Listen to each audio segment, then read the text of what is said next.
Alright guys, so you may be familiar with my other video where I tell you how I used an iPad as my primary DJ rig at a wedding, and it worked out pretty well. There is a bug that it crashed after like 4 hours, but it worked pretty dang well. And I'm no control at all. Double sound card, on screen, filters, you know, it's just perfect. I have a terabyte iPad here, has all my music on it, and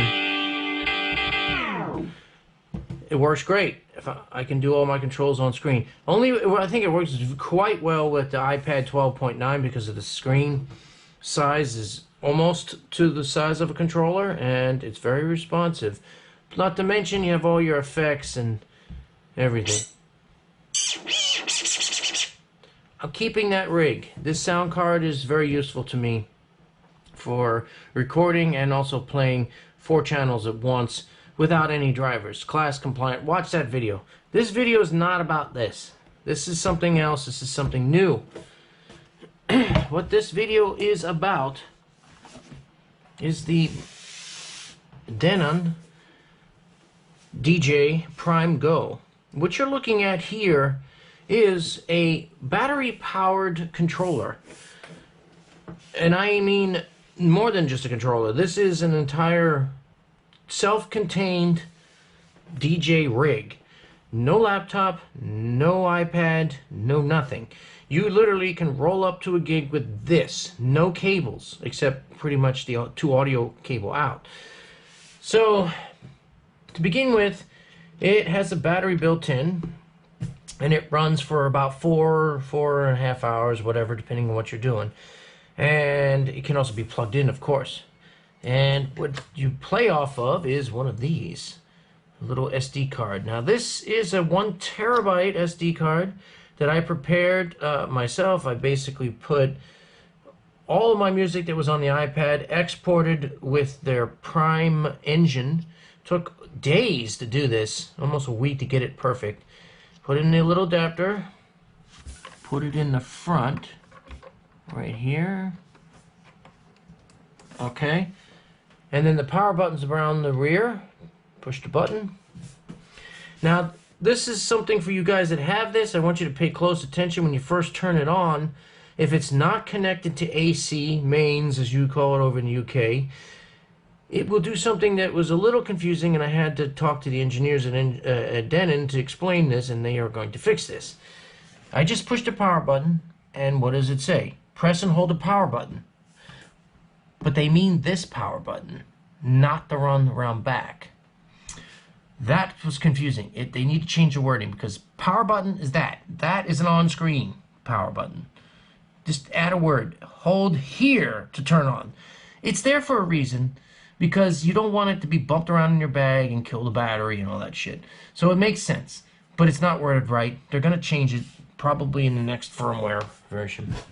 So anyway, when you see on the message it says, load the profile to player. What this is you can set your settings on Prime engine, how you like the deck to behave, and the key type and the pitch range and everything you possibly want, and then save it in a setting so every time you plug it into a Denon device, it will load your personal settings. So I'm going to hit yes. And first thing I want to tell you is my local library. You can click here and then hit playlist, and it's literally as fast, if not about the same as an iPad. You can see I'm loading stuff here. I don't have any speaker hooked up because I don't want to get in trouble here. Maybe we'll do another video of that.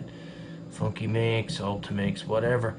And you just load it, hit the load button. And it loads up. And there you go. And you have a full DJ deck, literally. No laptop, no iPad, no sound cards, no AC adapter, nothing. Now, this will pair great with the Bose the Bose S1 Pro's battery-powered speakers, of which I'll be using this weekend. So basically, a completely battery-powered rig. Anywhere. Beach, boat, party, I don't know, backyard, garage, it doesn't matter. You're not limited by wires. If you're a wedding DJ, this is perfect. You take this in your speakers out there, your Bose battery, you can do the whole ceremony and not have to worry about power. I love it.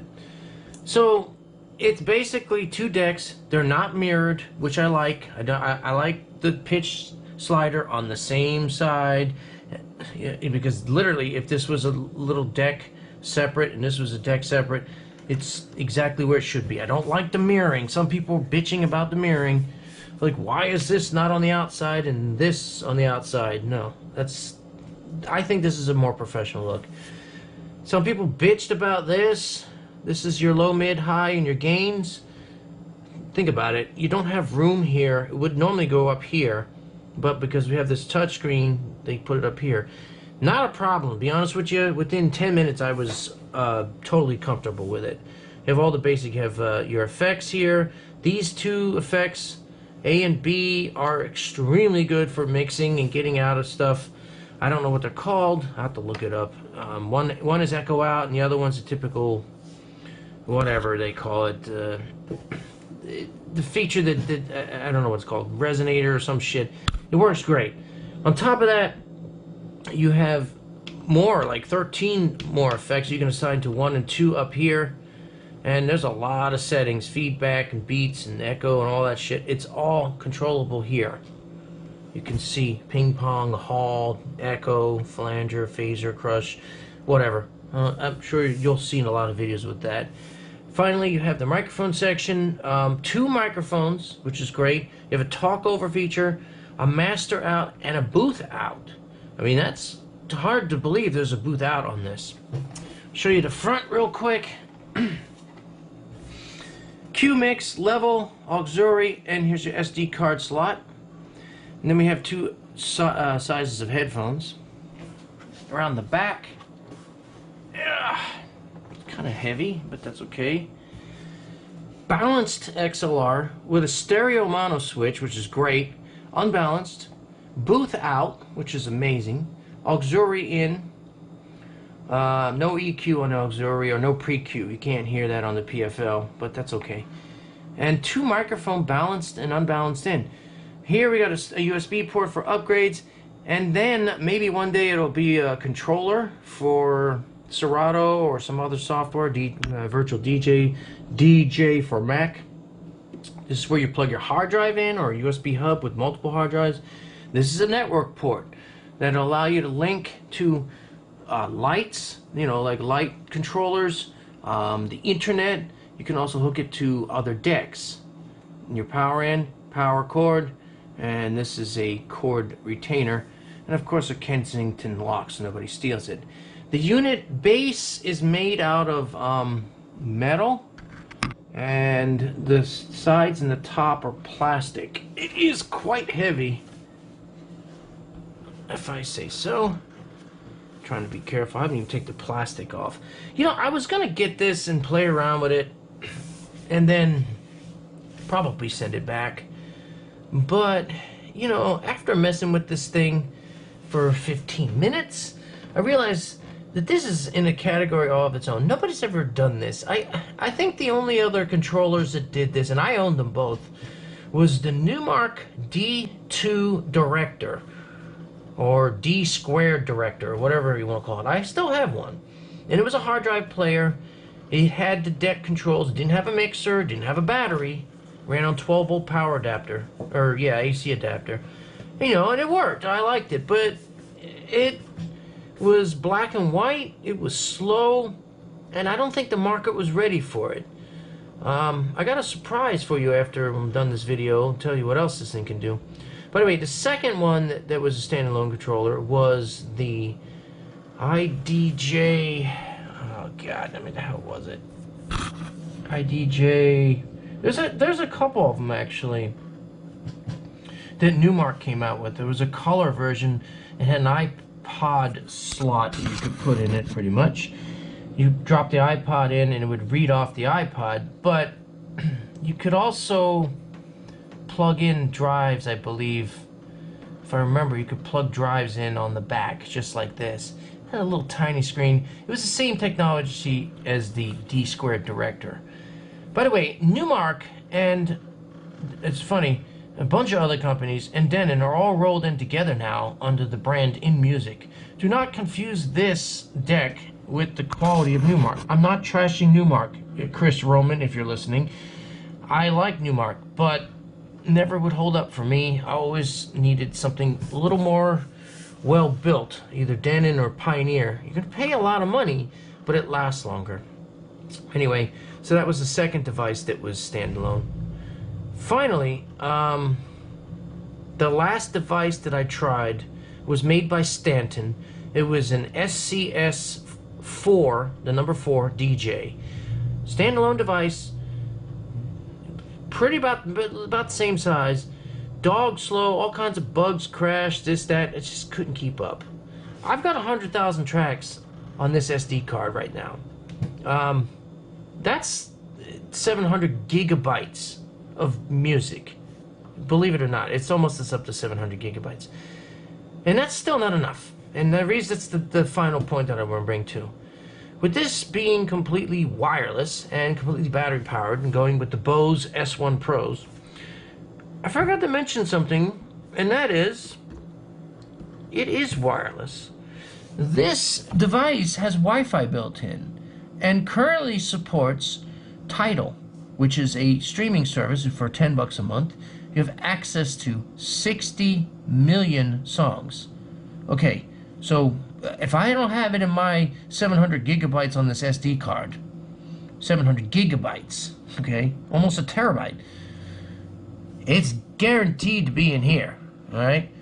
And if that's not enough for you, soon they will hopefully be adding SoundCloud and Beatport and BeatSource, which are more streaming services, but those are more geared toward DJs. What I like about my terabyte card here is that it works no matter what. I own it, okay? I don't have to pay for it, whatever. But I like this because I can, you know, experience new music. I can discover new music. I can play requests that I don't have, that nobody heard of before because it just came out. That's cool. And it's all software. They just upgrade the software and you're good to go. So, yeah, wait for a video on that. I mean, this thing is just badass. I mean, you even have the scrubbing. I don't know if I mentioned, but you can also do this and change it to a different view. You have the horizontal and vertical view. If you want to load a track, you hit menu. And then you click here. Pick what you're looking for. God, I got a lot of stuff. Let's get some happy jazz. And then load. There you go. Of course, you can't hear it because I don't have anything hooked up because I don't want YouTube striking me down. That's it, guys. I mean, there are no flight cases available for this at this point because it just came out. I am keeping it. Whatever. I mean, am I keeping the iPad? Keeping the controller of this thing here? I'm using the iPad more as a daily machine now. It's one of the things. But this is just cool. The only thing you do need to get familiar with is the Prime engine, which is software that helps you sync all the shit to the card or hard drive or SSD. And then, you know, it'll analyze the tracks ahead of time so that you can literally shove any USB or hard drive in there, you know, load it up, and you don't have to worry about it. You know, just load it up and select what you're looking for, and it'll load it, and it'll analyze it. But since these are already done, they're instant. Everything's perfect. And the same thing goes for the Tidal and the online streaming services, which is, you know, there's 60 million tracks. Obviously, they're not all analyzed. It doesn't matter. It has a Wi-Fi. I mean, it's literally on the internet right now. So, way to go, Denon. They've had this technology before for the what is it, the Prime 4 and the Prime 2. But the thing is huge. And I'm not a fan of large controllers. I'm not here to impress you with my equipment. I'm here to impress you with the music I play and the way it's mixed and my skills. I am sick of people saying, oh, it's all about all this crap you bring along. People are going to respect you more. You know, if you're really good at mixing, I don't think the crowd really gives a crap. As long as you don't screw up, dead air, train wreck the damn song, whatever. So anyway, this is just my initial thoughts on the Denon DJ Prime Go. I am obviously going to be doing more. It is currently used. Will eject, unload all tracks. Boom. There you go. The other thing I thought is I may actually get cards specifically. I may get some smaller SD cards, not terabyte, and you know, maybe at 256 and put all the Latin music on that, and then maybe get another 256, put all the wedding shit on that, and the club stuff on that, and then you could just swap, you know. Might be an idea. It's not meant to handle 90,000 tracks, but it's such a fast processor. This is an ARM processor that it doesn't matter. Alright guys, well, I'll be doing, like I said, I was about to say it, I'm going to be doing more videos for you. If you're interested, I'm waiting for a case to come in. I'm afraid to damage it right now. I haven't even taken the plastic off. And that's it. Take care.